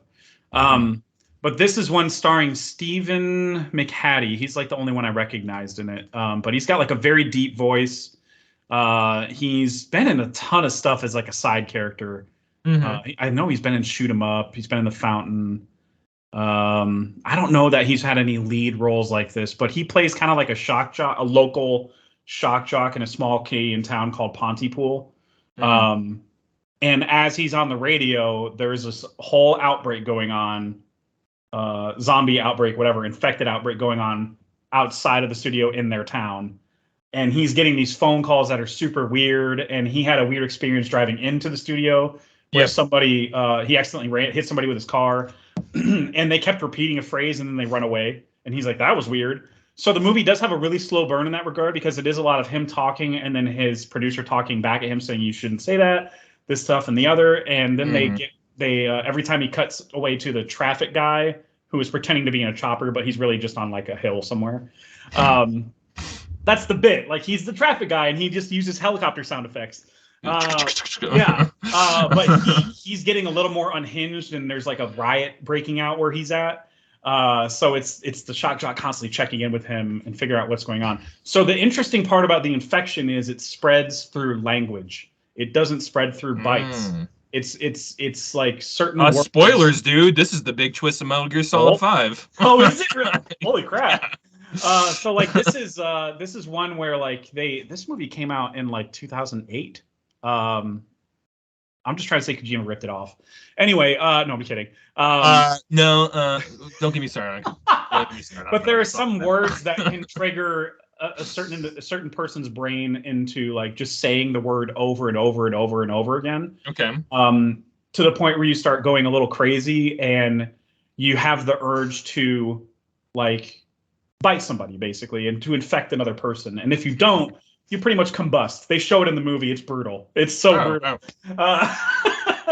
Like one person who was like an assistant at the radio station, it happens to her and like it's disgusting. And the doctor that ends up breaking into the studio with them and they keep him around because they're like, oh, he knows a lot about this. He's like, oh, yes, look at that. He's like Jeff Goldbluming about it a little bit. He's like, oh, yes, look at that. It's exploding. Yes. Whereas everybody else is like freaking out. Yeah. But it's cool, man. It's got a cool premise, and when infected people do start showing up in the movie, it's pretty stressful. But it's just such a unique vision, and I'm throwing it in underrated because I don't think who has heard of this movie? Like it's it's barely might popped make up it up anywhere. for all I know. Yeah. So it's worth it for that alone, and for premise being so interesting. I'm not saying they completely nailed that premise because it is a tough sell already. Like, how is language going to affect you? That's okay. Huh. That's what right. That was my reaction to Metal Gear Solid 5 too. I was like, how is And this is like a series like where like some people can just run on water, and that's and you're like, yeah, makes sense. Yeah, but I'm like what? Anyways, yeah. That's a hard concept to like convey and like in a way. It's hard to sell and make it believable where it's like not ridiculous. But it is still a good watch, I think. Anyway, what's another one of yours? So this is not a cheat one, and you're gonna be like, oh, I've heard of that movie, and people know this movie. But like, historically, people always talk about like, oh, Night of the Living Dead, Dawn of the Dead, the originals. You know, like those are like the big ones that everyone always talks about. And I know that when Day of the Dead, the original one, came out, people enjoyed it, but it hasn't really stood the test of time in terms of like going down in history as like one of the better zombie movies. But in terms of like social commentary, the original Day of the Dead, which is my pick, is one of the best movies about zombies that actually has a real message about like social commentary. And it's just really cool. And have you seen the original one, Day of the Dead? No, I haven't. It's really good, man. I think you'd really like it. First off, the makeup design. Like, there's one scene where like this guy, it's like the best zombie scene in my opinion ever. And like he gets ripped in half, and it's like all it's the 80s, so like it's all hella practical effects and everything like that. And like the way that he's like getting ripped apart, and like the goo and stuff that like the zombies are like ripping out of him and putting in their mouth, like it's so visceral and real because they had to actually do it. They had to do it, yeah. And it's super good, but like there's just a lot of like people sitting underground because that's where these people are hiding out at this point. You know, above ground is totally taken over, but like these people are living in the military base underground. They're ex-military or with the military, still living a military life beyond that. But that's kind of what the movie is about, is that like, why are we still following orders when like the world is obviously gone to hell? And what does that mean? And are we zombies down here because like we're just like blindly going off of instinct of survival and everything like that, just like them up there? And it's like, it's one of the only zombie movies that like a lot of like Dawn of the Dead flirts with that, like, oh, the zombies are coming back to the mall because that's all they know is how they came to the mall and shopped around. And George A. Romero had a hard on about themes of consumerism, mirroring zombies, and capitalism mirroring like this, that being a theme for like zombie outbreaks and stuff like that. And this movie just kind of takes that idea further and explores it a little more. And I feel like the first two movies get all the praise, whereas like that series as it goes on with like I forget what the newer one was called, Land of the Dead or something like that, with John Leguizamo. It's an awful movie. But like people often forget about that third movie, I think, these days, or people like yourself. I've never even seen it, and it is part of the original trilogy of classic zombie movies, but just no one ever talks about that third movie, not these days at least. So highly suggest you watch it. I think you would really enjoy it. It's not like action packed like Dawn of the Dead and Night of the Living Dead is. Like I feel like there's a lot more like slower moments and just kind of people talking about stuff. I feel like I still have to watch those other two. I've only seen the Dawn of the Dead remake. Oh no, man, you got to watch all three of those movies. Yeah, they're fantastic. The first one, you could watch the remake of the first one because the first one is really old. It's black and white, and it's just bad. I mean, like by today's standards, the movie is just bad. But the one in the 90s that stars the guy who's Candyman, the original Candyman. Okay. That movie's really good. That remake of Night of the Living Dead, and then you can watch the original Dawn of the Dead, which is a fantastic movie. I think it's such a great movie. It's one of the all-time greats for zombie movies. And the third movie's good, man. That's a good afternoon right there if you watch. Give that a double or try feature, whatever you can fit into your schedule. He's I know, yeah, he, like you said, he revisited the franchise after looks like 20 years away with Land of the Dead and then Diary of the Dead, Survival of the Dead. But he walked away after Diary and Survival. He was like, I just hated them. So he walked away. They're bad movies. You should hate them. Yeah. You should feel bad. That's a shame. But he's got a legacy. Yeah. He has that legacy with those main three, and then of course some other He's works the Godfather like of zombies, the Crazies and Freak Show and stuff like that. Yeah. Yeah. Anyway, Yeah, I still have a lot of horror homework to do in terms of old horror movies. Um, yeah, so one of my other ones I did homework on was actually today I watched it, and it's called Blood Quantum. And this is Blood Quantum. not a made up Okay. title. All right. This is not a made up movie. It sounds like I made up a title. No, this this is actually a I think this is also another Canadian movie. Yes, it's a Canadian horror movie Canadians love their directed zombies, by man. this guy named Jeff Barnaby, but he's like a indigenous person. Am I saying that right for Canada? Yeah. So for not like Native American because it's not you're not really like North Americans. Oh, you are North American. You're in Canada. You know what I'm trying to say. But anyway, they are. It's following indigenous people, so it's not so much. It's not so white, you know, and it's more about. And there's actually humor in it that's not like, look at how campy this is humor. It's jokes, like it's actual jokes. Like there's a part early on where like it mostly takes place on like a reservation. So like one of the cops that is a Native American, he takes somebody in who took a shit off of a bridge and it landed on a car, and that's just a funny scene. Like it's just ridiculous. That's just straight up comedy. But yeah, the premise is like all these people just start getting infected, but for some reason the indigenous people have an immunity to it.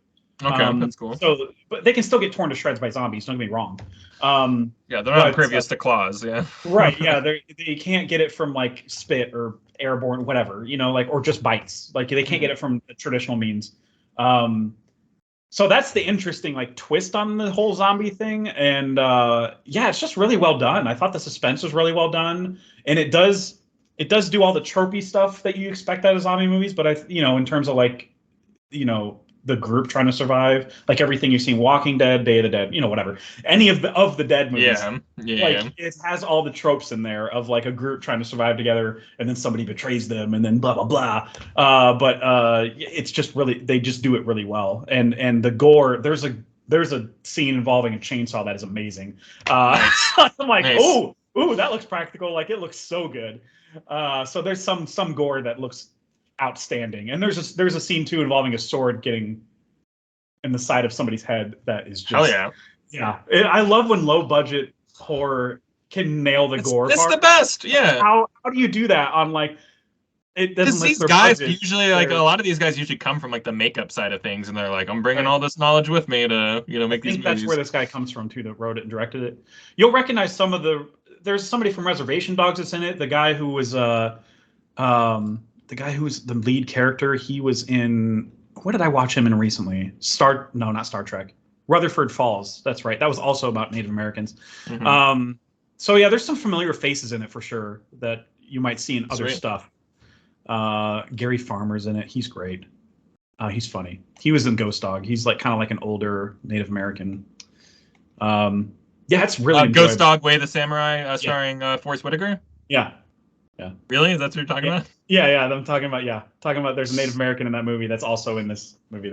This is like a movie that came out like 2 years ago. You and I shouldn't have brain space occupied by Ghost Dog, Way the Samurai. I just want to let you know that you and I have useless garbage information in our brain. So. It's true. It's 100% true. I only have one left. Do you have one? Yeah, I got one left. Yep. I got one cool. Left. My last one, and we talked about this one a little bit in chat. It's Fido. Oh, Fido, nice. I'm glad you brought it up because I just removed it from my list. Yes. I had to make room for another movie. It's silly Billy stuff, huh? It's so silly. And the fact that it's Billy Connolly doing the Fido thing took me a minute to recognize him. Like but there's an all-star cast in this movie though. Like there's completely. It's so crazy how many. And it's another Canadian horror movie. It's another. Nobody's heard of this movie, So it's like when I'm like, Fido. It's got like carrying, like freaking Trinity's in this movie, and people are like, I don't know what you're talking about. And this is a movie I saw when it originally came out on DVD. It's just one I kind of like picked up like on one of those buy one get one free Blockbuster sales. I'm like, yeah, this has got Trinity in it, and it's about zombies. Maybe it'll be good. And like, I didn't know it was some like Leave It to Beaver. Like fever dream. It's just weird. It's like 1950s housewifey, like weird type of like vibe or whatever, but also there's zombies, but it's not like a classic zombie apocalypse. It's like this kid stumbles upon a guy who kind of just so happens to be a zombie, and they kind of train it to be like their house dog or house pet or house zombie or whatever. And it ends up there's some weird like romance stuff in it too, which is very bizarre. But it's so super weird. The whole stuff. But like it's if I had to put a sneak on like I already kind of have Slither in terms of like it being a comedy, but this is like a straight up comedy. Like it's pure satire, pure comedy. It's like it exists to be silly. And I feel like it's a good time and a movie unlike anything I've ever seen, you know, I totally agree with that. In terms of its melding of different ideas and stuff like that. So I never would have thought we should make a zombie movie, but like in the tone of Leave It to Beaver. Yeah, that's just insanity. And then to rustle up that cast that they had, like not just and then everyone commit as hard as they do.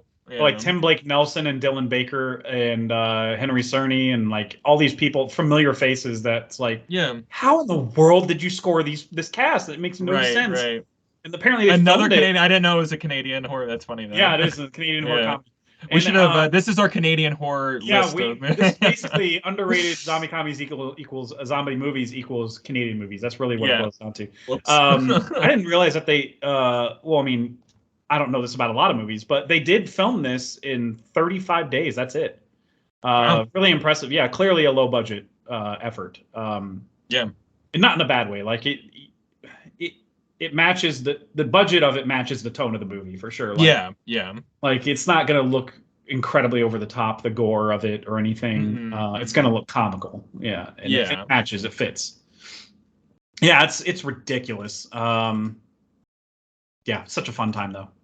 Yeah, thanks for recommending that one. Or actually, I think I found it on the list, and I was like, oh, I think I'm gonna watch Fido, and you're like, oh, I've seen that. It's funny, and I'm like, yes. Yeah, it's a good one. Yeah, I'm glad you ended up watching it because it is just like it's just super unique, you know, where it's like it's nothing like any of the other movies we've talked about tonight. So my last one is another. I don't know what it is about zombie comedies. We can't get enough of it, but it is a zombie comedy. This one's Japanese though.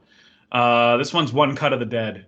One Cut of the Dead. I've never heard of this. I think it's on Amazon or something. Anyway, very meta movie, and like it says, it's one cut. It's one take. Oh, and so like it starts out where you're following the cast and crew of a movie that turns into a zombie outbreak. And if I'm cool concept. Mistaken, there's a lot of meta stuff.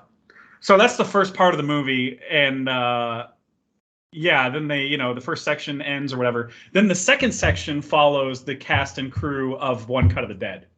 Mm-hmm. So it's like the movie within the movie that they're following. Oh, okay. And how they're able to pull off the one take. And it's actually pretty brilliant and so funny how some of the crew is like behind the camera throwing things out there to make it look more cinematic and stuff like that. It's so good, dude. I guess the second section is more about the personal lives, and then the third section is about how they shot it. Really freaking brilliant, dude. And it's cool. It's real. The zombie. I'm trying to remember where it ended. Like how did it like? The zombie apocalypse actually happen or? Yeah, but anyway, it's a very meta thing, and it's just ridiculous. There's diarrhea. There's vomit. There's. Yay! it's all the body fluids. Highly recommend it. And apparently in the Japanese language, the title of the movie actually translates to "Don't Stop the Camera," which isn't actually an accurate depiction. So like when it's broken up into sections like that, the first section is truly one take, and then there's a break, and you get to know the crew and stuff of the actual movie. And then the third section is again all one take, and you're seeing how they got the one take to begin with. It's still meta though. Nobody's playing their real selves. It's still meta under the guise of it being a movie. It's really good though. It's really hard to explain, but it's so effing good. I like the concept. That sounds super interesting to me. I think I ended up giving it like 5 stars because it just kind of blew me away when I first saw it. Maybe that's where I'm at with it still. I think I need to watch it again because there's so many jokes, like background jokes going on that you really need to pay attention to, and some that even pay off way later in the movie because you're seeing it from a different perspective at one point. So good. Yeah. Okay. 4.5. Close enough to 5 stars. It's really good. Likey. And it's, obviously it's underrated because, it's we're dumb Americans and we don't like foreign movies. That's what it is. But anyway, that's our pick 5 for the week. I'm going to see where I haven't looked at the box office in a while. So I'm going to see what the last weekend in the box office looked like. Oh, yeah, it's totally different than the last time we've read this off. All right, so number 5 of the box office for the weekend in America, because this is America. Number 5 was Jesus Revolution, because this is America. Jesus Revel, what the fuck is that? I don't know. Number 4 was a Demon Slayer movie. I was supposed to go see that, but my schedule ruined everything for me. Yeah, and it's not quite a movie. It's the last 2 episodes of the last season, the first episode of the new season. Oh, yeah. Interesting. Mm-hmm. Okay. Yeah, that's a new thing that they're doing now. So.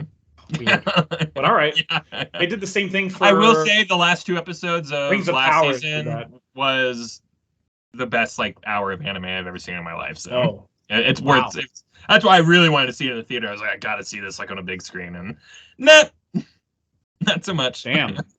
Way to hype that up, man. I still gotta plow through that show. Actually, number 3 is Cocaine Bear, as I call it.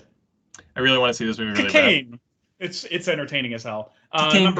Number 2 is Quantum Mania. Number 1 is another Jonathan Majors movie. It's Creed 3. Look at that. Jonathan Majors is 1 and 2 at the box office. We fucking killed Avatar, everybody. Yeah. We did it. Avatar is literally dead. We buried that blue bitch in the back. It's over. Nowhere in the top 10. Don't fact check me. It's number 6. It just inked off. Fuck it, get out of here. They did finally give it a video on demand date. Which I'm like, oh, good. That means we're almost done with this crap. No, because in 2 years, they'll be like, it's been 2 years. Let's re-release it. Yeah. And everyone will be like, this is your chance to see it again, Kyle. I'm like, I would rather cut my eyeballs out. And yeah, I'm happy for the shift in the box office. And I'm actually really excited for the rest of this month because you have Scream 6, you have John Wick 4. I'm off Friday. Guess who's seeing matinee of Scream 6? Oh man, I'm so pumped. I'm seeing it tomorrow night. I can't wait. Yeah, awesome. And then Shazam is next week, and it's getting pretty good word of mouth. Pretty good word of mouth. Oh yeah. I've seen some of that. Yeah. The Dungeons and Dragons movie closes out the month, but who knows how that's gonna go? That could go either way. Can I just be honest? I should really be into this movie, and that movie just looks like absolute dog shit to me. I'm all about a big bet, and I'm kind of got my ear to the ground in Dungeons and Dragons groups and stuff like that, and everyone's like, this is the movie we've all been waiting. I'm like, are we? This is a movie y'all want? So Dungeons and Dragons, Dungeons and Dragons they got an owlbear, and they got this, and they all the things are on there, and maybe I just don't know enough about.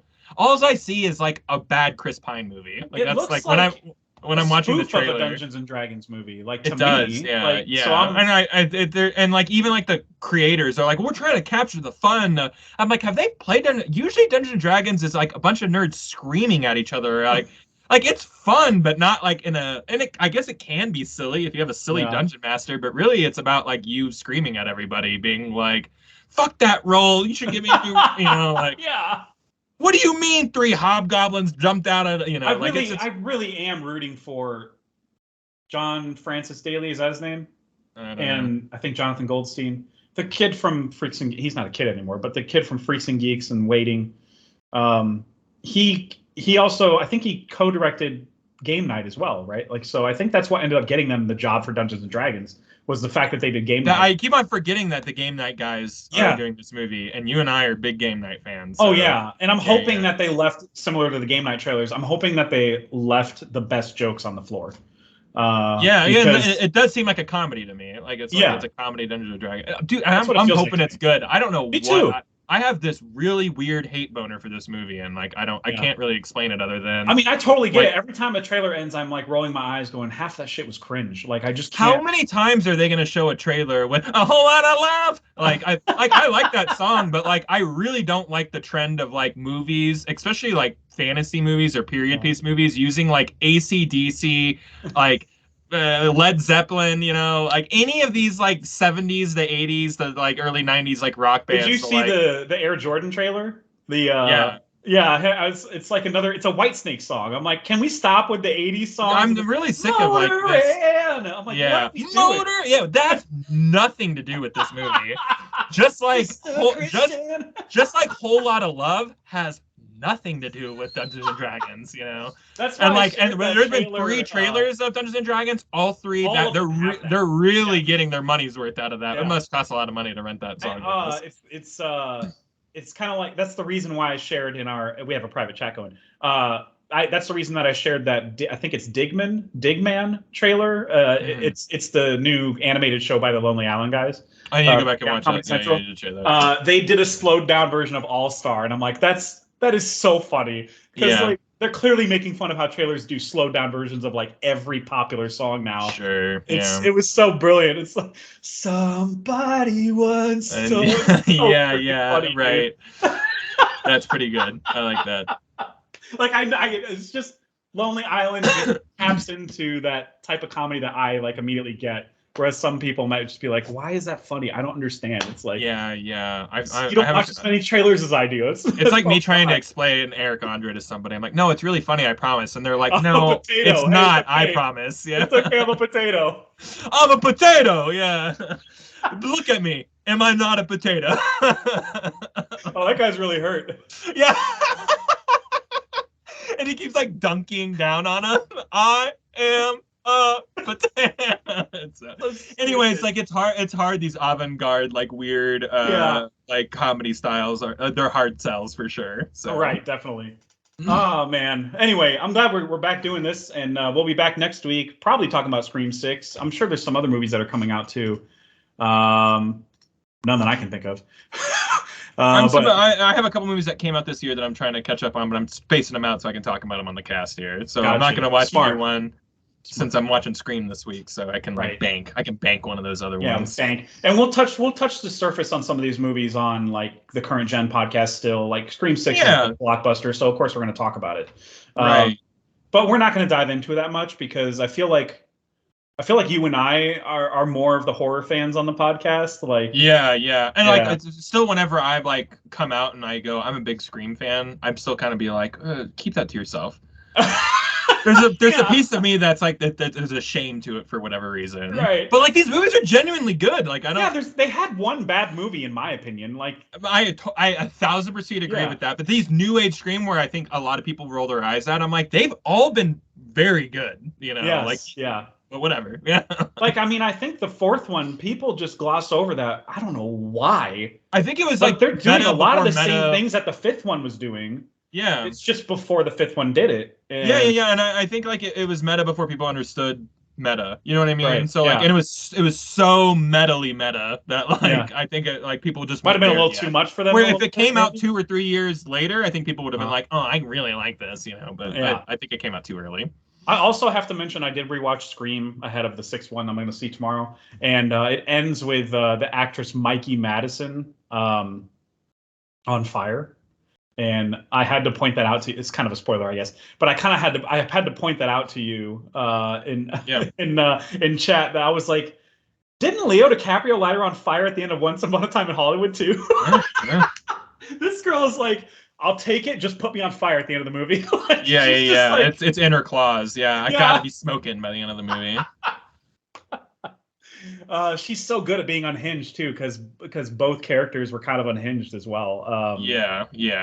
Oh man, Scream 5 is very enjoyable. I just wish they would have embraced the 5 of it in the title of the movie. Kind of like they're doing with 6 and like the Roman numerals. I'm like, you could have done that last time. It was on the table. Red on the V and the M. No, like they never thought about it. Someone got fired that day. Where they're like, it was right there, everybody. Yeah, I actually don't mind that. And a lot of people were kind of bent out of shape about Nev Campbell not coming back. I guess kind of similar to how Stallone isn't back for Creed 3, but like I'm kind of like, I'm all right with her not, because she's somewhere else. I know it stands or something. Maybe. I know like there is like murmurs that like she was always supposed to be in it, but she wasn't getting paid enough, so like they just kind of wrote her out or whatever. That's kind of shitty, you know. But like at the end of the day, super don't care. And how many times are people gonna try and kill this bitch? You know what I mean? Like, right. Not to come back full circle on calling women bitch again, you know. But like, but like really, like, can move out of the country, you know? Like it's out of control, lady, you know. So I actually don't mind it too much. It's like if you pay attention to what happened in the 5th movie and how like everybody that called her Dewey and don't call her Monica, whatever her name is, Gail. Dewey and Gail Gail Swallows, both said, hey, this stuff is going down. Don't come here. They both said that. So, I mean, maybe you could just have her listen to that advice in the sixth one. That's all it takes, really. Because she lives somewhere else completely, has a domesticated life with kids and a husband and stuff. She doesn't need to be in the story anymore. And also, they're going to New York City now. So who cares? It's fine. We'll be fine with the core 4 kids from the 5th movie. That's my take, at least. And we'll bring back Kirby from the 4th one, which is great. Yeah, great. Yeah, save the cheerleader, save the world. She's good. Save the cheerleader's gonna save the kids. Save the kids, save the cheerleaders, save the world. Yeah, there you go. Boom. All right. Anyway, thanks for listening or watching Current Cinema. We'll be back next week, everybody.